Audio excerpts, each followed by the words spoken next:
अदिनिया रथयात्रा नहीं स्पष्टीकरण रखिले इस्कन कर्तृपक्ष सारा भारत वर्ष में कौन स्थान में इस्कन अदिनिया रथयात्रा करूना बोली इस्कन ओडिशा कम्युनिकेशन विभाग पक्षर सूचना दी जाइछि। पुरी गजपति आदेश को मानि कौन स्थान में इस्कन अदिनिया रथयात्रा पालन करूना केतेक गणमाध्यम यहाकु नहीं जो खबर प्रकाश करिछि सत्यता नहीं। किछि गणमाध्यम खबर ऋषिकेश रे गत अक्टोबर 7 शरद पूर्णिमा दिन आयोजित होइथिबा रथयात्रा सह इस्कन नाम उल्लेख होइछि। तेबे इस्कन ऋषिकेशर कौनसी सांगठनिक किंबा भूमिका ही आयोजन में नथिला।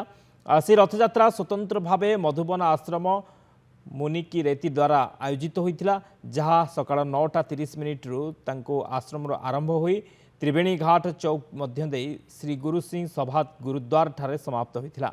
इस्कन ऋषिकेशर कौनसी भक्त किंबा प्रतिनिधि ए रथयात्रा रे अंशग्रहण करि नाहंती। इस्कन ऋषिकेश निजर समस्त धार्मिक पर्व और सार्वजनिक कार्यक्रम को निर्दिष्ट कैलेंडर और नियमावली तथा पुरी गजपति महाराज सह पारस्परिक सम्मत समय सारणी अनुसरण पूर्वक पालन करुछि। तेणु गणमाध्यम और साधारण जनता इस स्पष्टीकरण को ग्रहण करी कौनसी भूल उल्लेख किंबा भ्रांत जोगासूत्र दियंतु नाही बोली इस्कन अनुरोध करिछि। मधुबन आश्रम अधीन रथयात्रा करुच्ची या संपूर्ण मिथ्या तथ्य। मधुबन आश्रम अलगा, इस्कन ऋषिकेश रे थिबा इस्कन मंदिर अलगा।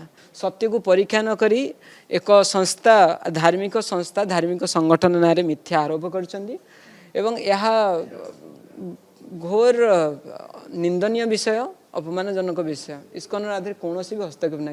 गजपति महाराजंकर अनुरोध परे, गजपति महाराजंकर आदेश परे, अनुरोध तो नुहे आदेश परे आज पर्यंत इस्कन भारत वर्ष रे अधीन रे रथयात्रा करी नाही कि आगु केबे करिवो नाही।